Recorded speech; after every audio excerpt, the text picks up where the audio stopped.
Hallo ihr liebe Leid, hier ist wieder der Yankee mit Let's Play Gothic 2 auf Pelzig. Wir haben es jetzt 21:58 Uhr, pennen die dann schon? Weil hier ist der gute Feuermagier zu Gast. Wir können ja mal probieren, ob uns die Stadtware nicht sieht, tatsächlich. Die dreht uns der Rücke zu. Ah, dahinter steht die Truhe. Okay, da kommen wir noch nicht drauf, weil beste will er nicht. Aber dann sollten wir eventuell nochmal mit dem Baltram sprechen und uns das Paket von Arkils Hof abholen. Südele, badim, badim, dudum, dada, tralim, balim. Hoch mit uns, hallo Sarah. Dann ist er wahrscheinlich auf dem Marktplatz. Auf dem Galgeplatz, direkt bei der Kaserne. Gegenüber. So, dann tummelt er sich wohl hier noch um die Uhrzeit. Baltram, da ist er doch. Hast du Interesse an einem Job? Natürlich. Klar. Worum geht's? Mein Boot ist nicht zurückgekehrt und ich warte auf eine Lieferung vom Bauer Arkil. Und wie viel ist dir die Sache wert? Selbst erlebt. Ich gebe dir 50 Goldstücke. Gut, ich bin dabei. Okay, sag Arkil einfach, dass du von mir kommst. Er wird dir dann ein Paket geben. Das bringst du zu mir. Das ist doch lange bekannt. Okay, zeig mir mal die Zeig mir deine Ware. Ware. Das ist doch kein Geheimnis mehr. Der ist eigentlich jetzt auch nicht so die große Verlust, würde ich sagen, weil der Typ, der hat jetzt auch nicht die tolle Ware und das Amulett der Lebenskraft, das nehmen wir uns jetzt einfach mal vorher. Der haben wir nämlich sehr wertvoll, die Ware, muhahaha. Wo finde ich Arkils Hof? Geh einfach hier Immer. nach Bla kurzer bla, wissen wir ja schon. Hat uns ja schon der andere Hansel, der Halsabschneider, erklärt. Hört ihr Bewohner von Korinis. Erstmal lege ich mir das Auf Ding hier an. ausdrückliche Anordnung des ehrenwerten Lord Hagens ergeht folgender Erlass. Bla bla. Sofort. So, dann, was haben wir dann noch hier? Aufnahme bei der Miliz, bla bla bla bla. Portal, Wassermagier, Ring des Wassers, Auge Enos. Also, das ist auch etwas, was man bei Gothic 2 am Anfang überhaupt erstmal wirklich checken muss, dass es hier unglaublich viele Quests gibt, die man hat. So, und das ist etwas für mich, was ganz, ganz schwierig zu begreifen ist, dass man die nicht sofort abhandeln kann.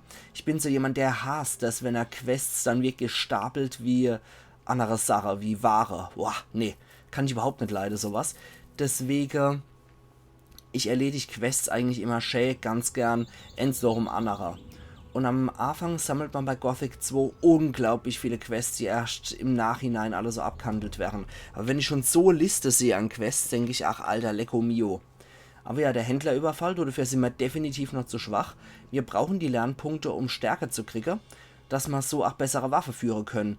Weil sie bei die Nacht des Raben halt auch die Stärke hochgemacht haben für etliche Waffe. Man braucht für so gammliches, rostiges Schwert, braucht man tatsächlich schon Stärke 30, muss man sich mal geben. Also wir sind am Anfang wirklich so ein absoluter Ultraschwächling, der gerade nur so einen Dolch heben kann. So, die Stelltreppe hat er gemeint. Dann gucken wir hier an. Dann geht es dann hier zur Taverne, nach Korinis zum Leuchtturm. Und da ist direkt Arkils Yard. Da können wir direkt mal hingehen. Ja, die Tanja hat mir noch erklärt, dass man Dunkelpilze sich erst in einer größeren Menge hintereinander zischen sollte. Deswegen futter ich die jetzt nicht. Dafür gibt es dann Mana-Erhöhung. Ich habe noch gewusst, dass irgendein Attribut erhöht wird. Ich war mir nicht sicher, ob das Lebenspunkte oder Mana waren. Aber ja, so wird's gemacht. Dum, de dum, de dum, de dum, de dum. Wo ist denn der Ackermanns Arkil? Woher man dann? Hallo, ich bin der Herr Fackelmann. Wer seid ihr? Enim? Egil? Bauer. Okay, du hast ein Schaf offensichtlich noch mit Fell gebrote. Ja, ihr habt's acht drauf, Jungs. Ihr habt's richtig drauf. Hallo, Enim. Wer bist denn du dann? Wer bist du? Mein Name ist Enim. Ich bin einer der Feldarbeiter. Und die halbe Portion da drüben ist mein Bruder Egil. Wir arbeiten schon seit einigen Jahren für Arkil hier auf dem Hof.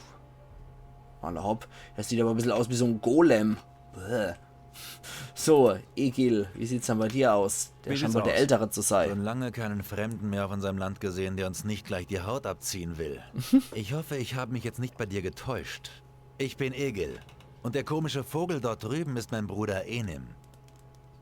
Alle hopp. Ja, du, wegen der Feldarbeit muss ich jetzt nicht nur frohe.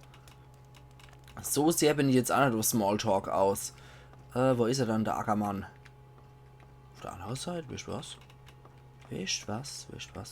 Gehen wir erstmal raus, sonst hören die, dass ich da bin. Dann machen wir jetzt hier die Yankee 2. Und wir gehen doch mal so rein. Sieht mich ja eh keine Sau dabei. Hier machen wir den Bauer-Ausrauber, oder? Was denken ihr? Wobei, das ist ja nicht ausgeraubt, das ist so Diebstahl. So, ja, viel zu holen gibt es jetzt nicht wirklich. Aber besser als gar nichts, oder? Am Anfang macht man halt immer kleine Brüche. So, hier ist sowieso keine Sau. Okay. Oh, oh, das sind Söldner. Dann machen wir vielleicht sogar wirklich der Yankee 3. Ach mal an dem Moment. Paladin. Und dann schauen wir mal. Das ist der gute Akil. Der Alvarez haben wir hier noch und der Engado. Was passiert denn hier? Gibt's Schwierigkeiten? Nein. Es ist alles in Ordnung. Es ist besser, wenn du jetzt gehst. Bist du sicher?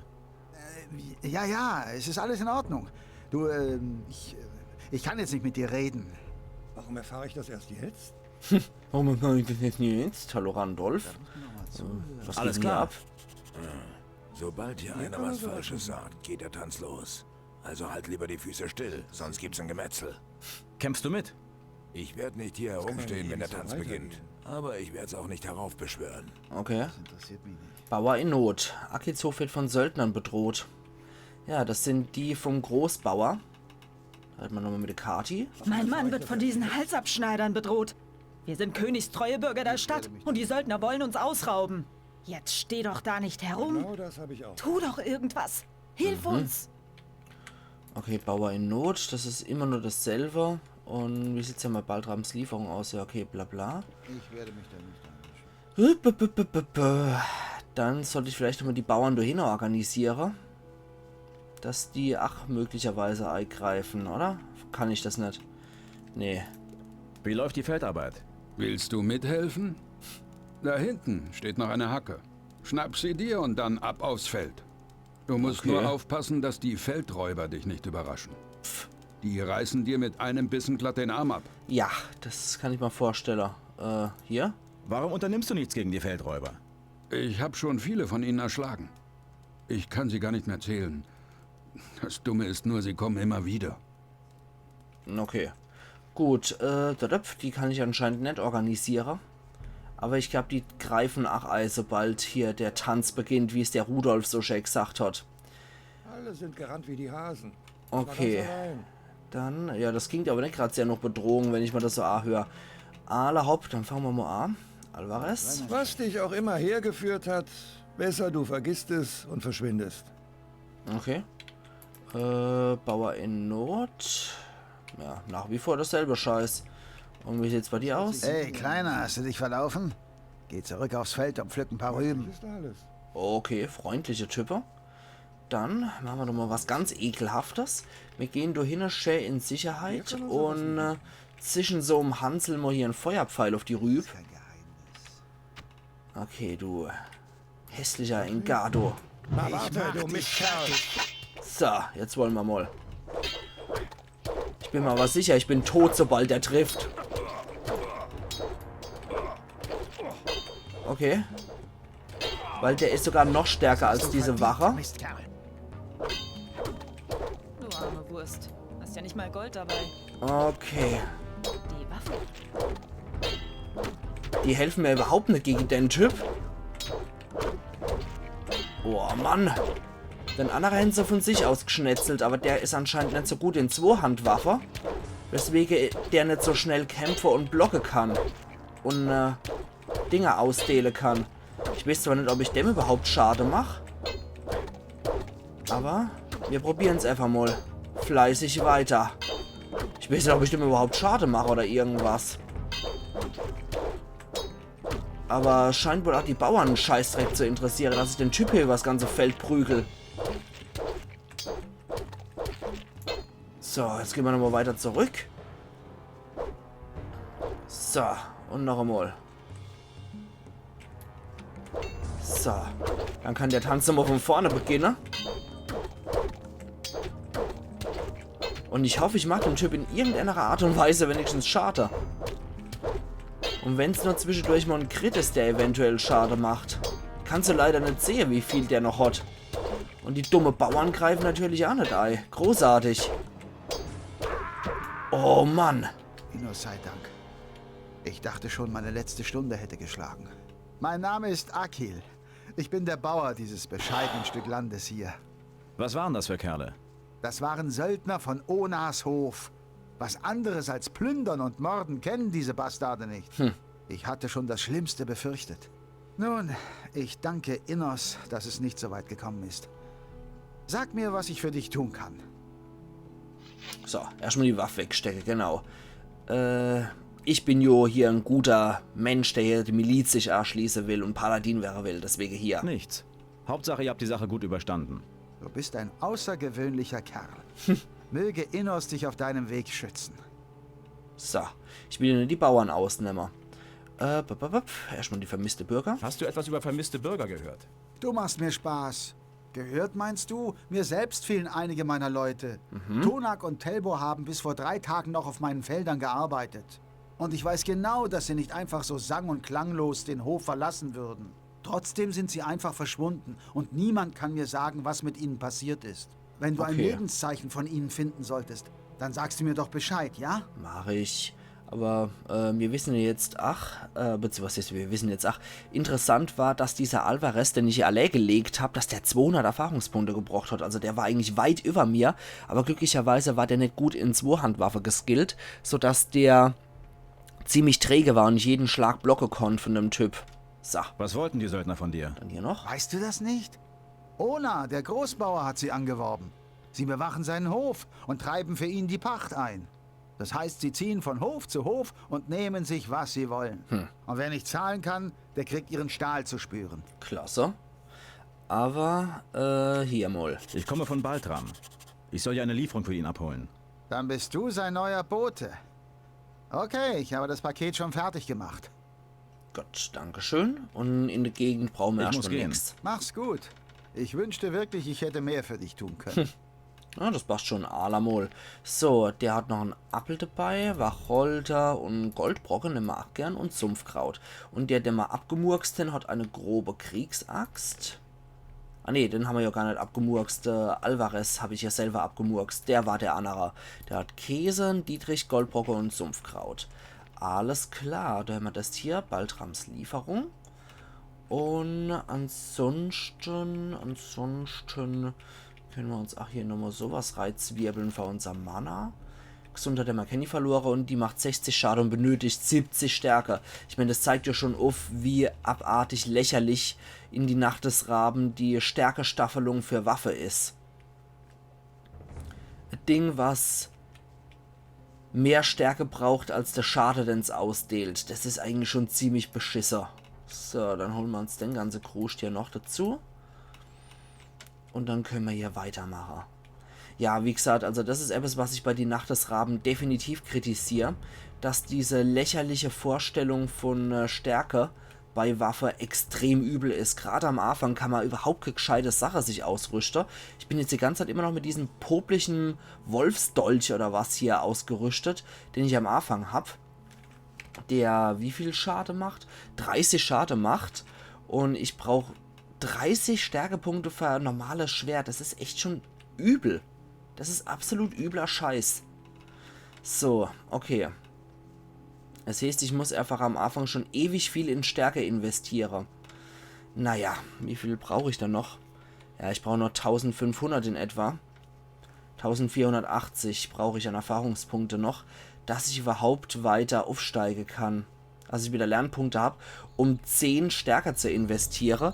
Und dann habe ich 23 Stärke und bin damit gerade mal stark genug, um mir das Ding auszurüsten. Also, was dann 15 mehr Schade macht, das ist echt heftig. Das ist absolut heftig, wie ich finde. So. Also das hätte man am Anfang durchaus freundlicher regeln können, wie das auch beim ursprünglichen Gothic 2 geregelt war, weil ich glaube, bei Gothic 2, bei der Ursprungsversion, ohne die Nacht des Raben, war das wesentlich freundlicher geregelt, dass man am Anfang schon relativ ordentliche Waffe ausrüsten konnte. So, den gute Baltram lassen wir jetzt mal in Frieden. Wir verkaufen das Ding jetzt gewinnbringend an unseren Hafengauner unseres Vertrauens. So, bevor es hier nochmal einen Grafikfehler gibt oder ähnliches und ich hier wieder irgendwo in der Textura hängen bleibe, gehe ich lieber der offizielle Weg lang. Und dann schauen wir mal.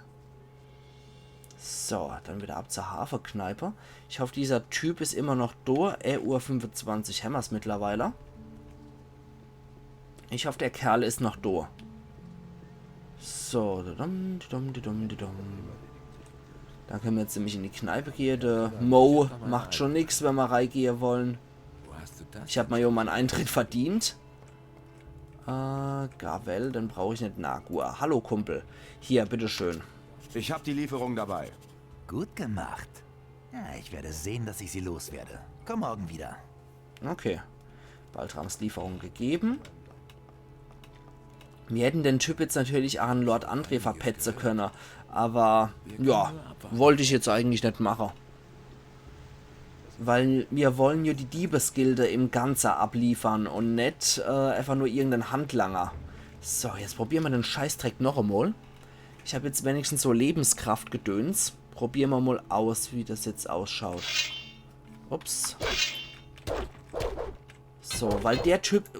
also ein Crit tötet mich nicht sofort. Immer hier. Okay, das ist schon mal was ich jetzt... ich wollte die Yankee 1, ich wollte Yankee 2 laden. Noch einmal.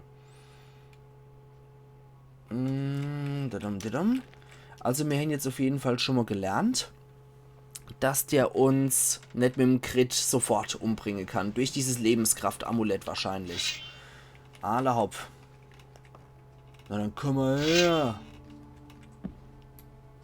Du ugly Schimmler. Problem ist halt, dass der Kerl bis zu 2 Nahkampfangriffe durchführen kann. Das Ganze ist natürlich für uns ein Problem. Der ist schneller. Somit vor allem. Somit auch schwerer zu blocken. Und kann uns erheblich leichter killen. Der andere Typ, der Söldner, der war halt sehr schwerfällig mit seiner Axt. Der war nicht richtig in Zweikampf geskillt. Deswegen war das ziemlich locker, den fertig zu machen, auch wenn es ewig gedauert hat. Aber es war relativ easy, den fertig zu machen. Okay, wir probieren jetzt mal den Eispfeil aus. Eventuell bringt der ja schon mal ein bisschen was am Anfang. Ja, schauen wir mal. Och Mann, wenn der am Anfang schon Crit landet, wissen wir, wenn der schon so anfängt. So. Ja, wenn das schon so anfängt, dass der 2 Crits landet, der Typ. Ich probiere es jetzt noch einmal und dann ansonsten suche ich mal wann anders nochmal auf. Okay. Ich glaube, früher habe ich es irgendwie auch so merkwürdig gelöst, dass ich den da in so Texturfalle habe rennen lassen, wo er dann hängen bleibt und sich nicht mehr wehren kann. Gucken wir doch mal. Okay, aber ich glaube, hier kann ich ihn nicht in eine Texturfalle rennen lassen. Sicher bin ich mir zumindest nicht. Aber sieht doch ganz ordentlich aus derzeit. Aber man soll den Tag nicht vor dem Abend loben. Genau, dann passiert nämlich sowas. Okay, hätte ich vielleicht nicht sagen sollen. Da wäre ich möglicherweise noch lebend rauskommen. Allerhopp. Dann wäre das erstmal nix. Dann, was haben wir jetzt noch zu tun? Händlerüberfall, Aufnahme bei der Miliz, die Vermissten. Wo bin ich denn für die Vermisste nochmal hingeschickt worden? Ich glaube zu dem Wirt in der Unnerstadt. Ich glaube, die haben mich da hingejagt zu der Kneipe in der Unnerstadt. Nicht im Hafenviertel, sondern die Kneipe von Koragon oder wie der heißt. In der Unnerstadt. So, eigentlich würde ich es so eher als Mittelstadt bezeichnen, weil ganz unten steht ja das Hafenviertel, aber okay, die normale Bürgerstadt wird als Unnerstadt bezeichnet. Da gucken wir uns jetzt nochmal in der Kneipe um und fragen da nochmal nach. Ja, du hättest es anders gemacht. Du musst ja auch nicht die vermisste Leute finden. Das dürfte die Kneipe hier sein, glaube ich. Ich glaube, das ist die hier. Ja, genau. Wir machen Markt. Koragon. Perfekt. Da sind wir richtig. Bartok ist hier noch unterwegs. So, Koragon. Hallo. So, bitteschön. Kriege ich ja was zu trinken? Wenn du Gold hast, kannst du hier sogar was essen, wenn du willst. Wow. Okay. Dann erstmal eine Ware gucken. Zeig mir deine Ware. Okay, da hat nur Schampel. Und dann hier. Und wie läuft das Geschäft so? Ach, hör auf. Lord André lässt am Galgenplatz Freibier ausschenken. Jetzt kommen fast nur noch die reichen Leute aus der Oberstadt her. Was ist so falsch an denen? Einige von den feinen Pinkeln können dir ganz schön auf die Nerven gehen. Dieser Valentino zum Beispiel. Ich kann den Kerl nicht leiden. Aber ich kann mir meine Kundschaft nicht aussuchen. Ich brauche jedes Goldstück. Das bisschen, was ich gespart habe, ist mir zusammen mit meinem ganzen Silber gestohlen worden. Okay. Promo noch. Du bist bestohlen worden? Ja, ist schon eine Weile her. An dem Abend war es noch ziemlich voll und ich habe Bier rumgebracht. Ich war nicht lange hinter der Theke weg, aber den Mistkerlen hat's gereicht. Ich war schon bei der Miliz deswegen, aber die haben natürlich nichts gefunden. Stattdessen besaufen sie sich am Freibierstand. Okay, dann hier der du. Was ist los mit diesem Valentino? Er ist stinkreich und muss nicht arbeiten. Und er bindet das auch jedem auf die Nase. Egal, ob man's hören will oder nicht. Er säuft viel und bleibt immer bis zum Ende, bis er dann früh am Morgen zurück ins obere Viertel wankt. Das geht jeden Tag so. Ach du Scheiße. Okay, dann hier noch. Erzähl mir etwas über die vermissten Bürger der Stadt. Ich habe gehört, dass es viele am Hafen unten erwischt haben Das soll. wissen wir schon. Was nicht verwunderlich ist bei der Gegend da unten. Selbst Torben, der Tischler in der Unterstadt, beklagt den Verlust seines Lehrlings. Hakon, ein Händler vom Marktplatz, erzählte eine besonders abenteuerliche Geschichte. Er meinte, da wäre so ein Typ, dem er sonst jeden Tag über den Weg gelaufen wäre, auf einmal wie vom Erdboden verschluckt. Er ist deswegen sogar bei der Miliz gewesen. Die Bürger der Stadt sind daraufhin alle ziemlich in Panik geraten. Ich weiß nicht, was ich davon halten soll. Ich schätze, das ist alles Unsinn. Khorinis ist eine raue Stadt und vor den Toren lauern eine Menge Gefahren. Okay. Wenn du nicht innerhalb der Stadtmauern bleibst, wirst du von Banditen überfallen oder von wilden Tieren gefressen. So einfach ist das. Na okay. Das hat uns jetzt auch nicht wirklich weitergebracht. Ja, das ist der Valentino. Der sitzt auch schön auf dem Schäm-Dich-Stuhl. Jetzt müssen wir gerade noch mal gucken. 2:24 Uhr. Könnte es sein, dass die Typen jetzt auch schon pennen. Und wenn diese Wache... Ah, scheiße. Diese Wache glotzt natürlich fett in die Richtung von dem Haus. Hey. Hier. Scheiße, der gafft dann wieder in die Richtung. Na, klasse. Aber die ratzen jetzt alle. Das mag ich jetzt trotzdem, wenn man probiere. Der sieht mich nicht, wie ich mich duck. Okay. Es kann sein, dass die wach wären, wenn hier was abbricht. Deswegen sollte ich hier ganz leise vorgehen. Und links, rechts, rechts, links, rechts. Links, rechts, rechts, links. Links, rechts, rechts, links, rechts. Links, rechts, rechts, links. Links, rechts, rechts, links, rechts, links. Links, rechts, rechts, links, rechts, links, links. 50 Gold und diverse Zaubersprüche. Schlaf, Vergessen und Licht. Alles klar. Schickimicki. Das ist wohl die Truhe vom Zauberer gewesen, von diesem raffgierigen Mistkerl. Hier haben wir dann noch Laborwasserflasche und Wasser. Wacholder und ein Heiltrank, wie es aussieht. Und da hinten haben wir nix. Alles klar, gut. Ja, raus mit dir. Okay. Sehr schön. Puh, dann wenn ich jetzt halt mitkriege, dass ich hier wirklich ordentlich geplündert habe. Dann, wie viel Dietriche habe ich dann noch? Das sollte man auch nie unterschätzen. Dumm. 3 Dietriche nur noch. Das ist nicht so gut. Ein Hering, Lebensenergiebonus. Ja, klasse. Mit Hakon sollte ich vielleicht auch nochmal sprechen. Wenn nicht, würde ich sagen, ich leg mich nochmal ins Bett und gehe dann am nächsten Tag ins obere Viertel rein. So. Kümmere mich da noch ein bisschen um die Quest. Baltram, Jora, Abuin, das ist der Typ aus Varant. Hakon, sehr schön. So, Hakon. Ja, okay, da hat hier... Oh, hier eventuell. Erzähl mir mehr über die Gegend außerhalb der Stadt. Es ist verdammt gefährlich geworden da draußen. Zum einen wegen der Banditen und zum anderen wegen der wilden Tiere. Selbst die Tiere scheinen in diesen beschissenen Zeiten nicht genug zu fressen zu haben. Oh je. Sie wagen sich immer näher an die Stadt ran. Okay. Hier? Was weißt du über die Banditen? Was ich von ihnen weiß? Auf dem Weg in die Stadt haben sie mich ausgeraubt. Und ich bin nicht der Einzige.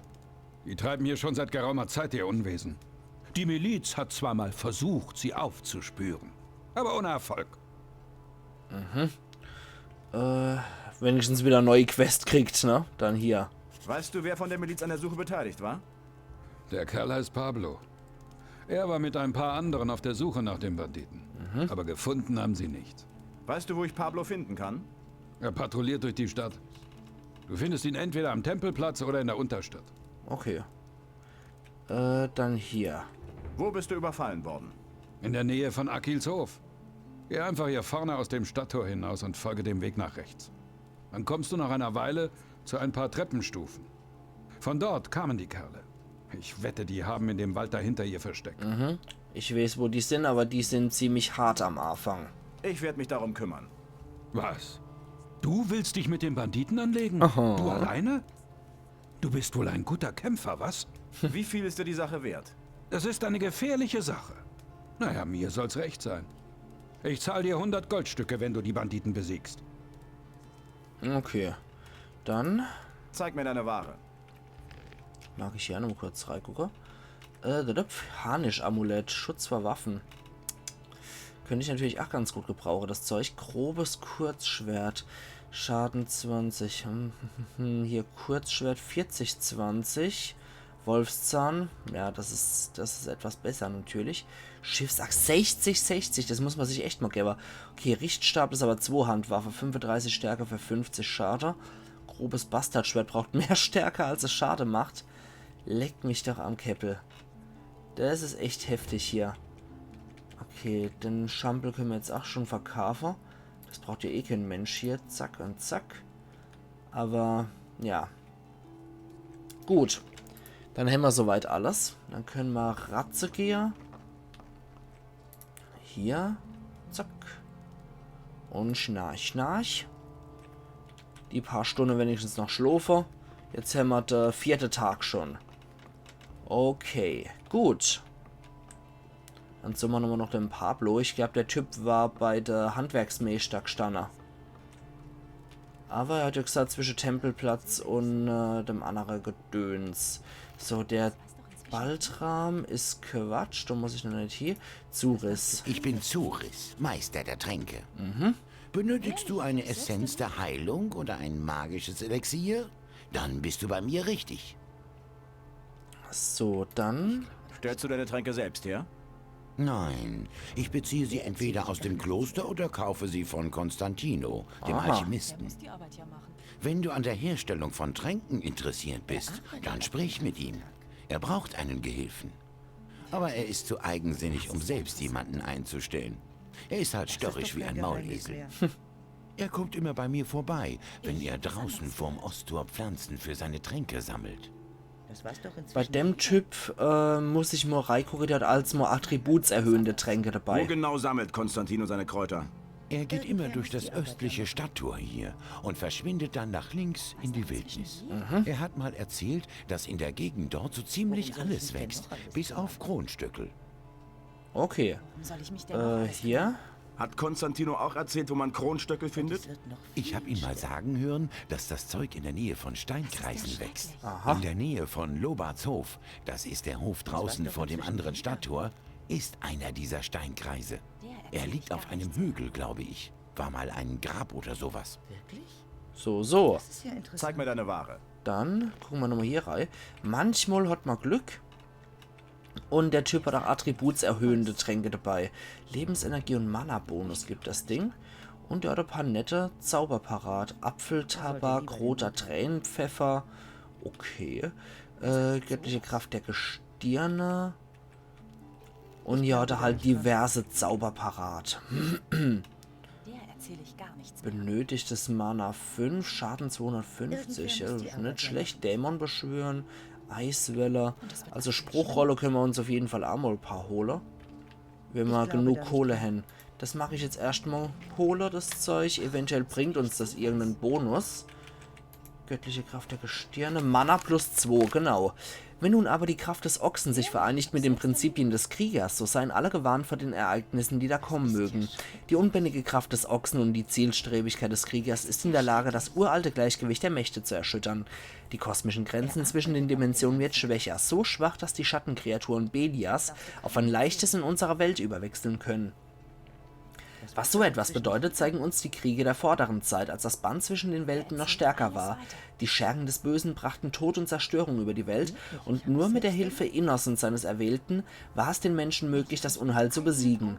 Wenn es jemals wieder so weit kommen mag, dann mag Innos uns schützen, denn einen erwählten Innos hat es schon seit über 100 Jahren nicht mehr gegeben, wobei du Jähren steht. Okay, gut. Göttliche Kraft der Gestirne, das hat uns jetzt 2 Mana mehr gegeben. Zeig mir deine Ware. Dann können wir das Zeug auch wieder verkaufen, weil jetzt ist es nutzlos. So. Okay, gut. Dann gucken wir uns jetzt hier nochmal ganz kurz und knapp um, Sarah. Ah, da bist du ja wieder. Dann haben wir hier noch, genau. Kantar wollte dich reinlegen. 200 Erfahrung und gibt's sich noch. deinen Stand unter den Nagel reißen. Aber ich habe ihn der Stadtwache übergeben. Sehr schön. Da hast du dich mit einem gefährlichen Mann angelegt. Ich kenne den Mistkerl schon lange. Er war schon immer auf meinen Platz scharf. Nimm diese Waffe als Zeichen meiner Dankbarkeit. Piratensäbel erhalten. Vielen lieben Dank. Zeig mir deine Ware. So, jetzt gucken wir noch einmal. Was bringt uns dann dieser Piratensäbel? 65 Schade für 60 Stärke, na klasse. Das bringt uns alles auch nicht wirklich weiter. Nee. Ring der Lebenskraft hat sie noch. Und Fackeln hat sie noch im Gepäck. Nee, du, ach, dieser Säbel ist so nett gemeint, aber ich nehme lieber das Gold und hol mal dann so einen Ring der Lebenskraft dafür noch. Das ist vielleicht gar nicht mal so verkehrt, gerade für den Anfang. So, magische Ringe und so kann man definitiv am Anfang gut gebrauchen. Dann gucke ich einmal bei dem hier rein, bei Jora. Zeig mir deine Ware. Was hat ihr dann noch parat? Amulett der Eichenhaut, Schutz vor Pfeilen bietet das Ding. Dunkelpilze... Armbrust ist Quatsch für mich derzeit. Kurzschwert, Richtstab, Morgenstern, alles viel zu hoch für mich. Nee. Dann haben wir jetzt auch die Händler, glaube ich, soweit durch. Zeig mir deine Ware. Leider kann ich bei dem Typ hier nichts mehr holen. Harnisch-Amulett ist zu teuer. Dann würde ich sagen, ich gehe jetzt nochmal zurück. Pablo haben wir nicht. Und dann speichere ich direkt bei der Handwerker. Ich mag jetzt nochmal beim Brian gucken, bei dem anderen Lehrling vom Harald, ob der möglicherweise noch Rohstahl für mich hat. Das könnte aber der Pablo sein hier, oder? Ja, das ist er tatsächlich. So, bitteschön. Was weißt du über die Banditen? Sie kommen alle aus der verdammten Minenkolonie. Aber es gibt etliche Splittergruppen. Einige haben sich in die Berge verkrochen und wieder andere haben sich dem Großbauer Ona angeschlossen. Aber am meisten Probleme machen die Banditen, die sich in der Nähe der Stadt herumtreiben. Sie sind der Grund dafür, dass sich keiner der Händler mehr vor die Stadttore traut. Okay. So. Was weißt du über die Banditen, die den Händler Hakon überfallen haben? Ach, die Sache. Hör bloß auf. So viel wir wissen, gehen eine ganze Menge der Händlerüberfälle auf ihr Konto. Diese Ratten haben sich in ihrem Loch verkrochen und trauen sich nicht mehr raus. Einmal konnten wir sie aufspüren und verfolgen. Aber im Wald vor der Stadt haben wir die Verfolgung abgebrochen. Da treiben sich zu viele Viecher rum. Das ist viel zu gefährlich. Aber da ist noch eine Sache. Ein paar der gestohlenen Waren sind in Korinis aufgetaucht. Das heißt, sie wissen, wie sie die Ware in die Stadt bringen und sie verkaufen können. Ja, wir vermuten, dass sie einen Hehler in der Stadt sitzen haben. Aber bisher ist es uns nicht gelungen, den Kerl zu erwischen. Okay. Falls du in der Sache was rauskriegen solltest, bei Lord André gibt's ein schönes Kopfgeld für den Hehler. So, dann hier noch. Woher kamen die Banditen, die meinen Steckbrief dabei hatten? Wir haben sie in der Nähe des Großbauern aufgegriffen. Aber sie sahen nicht aus wie Onas Leute. Ich denke, sie gehören zu einer kleineren Gruppe, die sich irgendwo in der Nähe von Onas Hof in den Bergen verkrochen hat. Aber wenn du vorhast, da hinzugehen, muss ich dich warnen. Die Halsabschneider machen mit jedem kurzen Prozess. Ich werde es mir merken. Und Do ist auch ziemlich hart hier. Okay, jetzt sind wir aber schon wieder fast bei 35 Minuten. Deswegen würde ich sagen, ihr liebe Leute, ich mache jetzt hier meinen Cut und wir sehen uns dann morgen wieder zu Let's Play Gothic 2 auf Pelzig. Also machen's gut und bis morgen dann wieder. Ayan Yankee.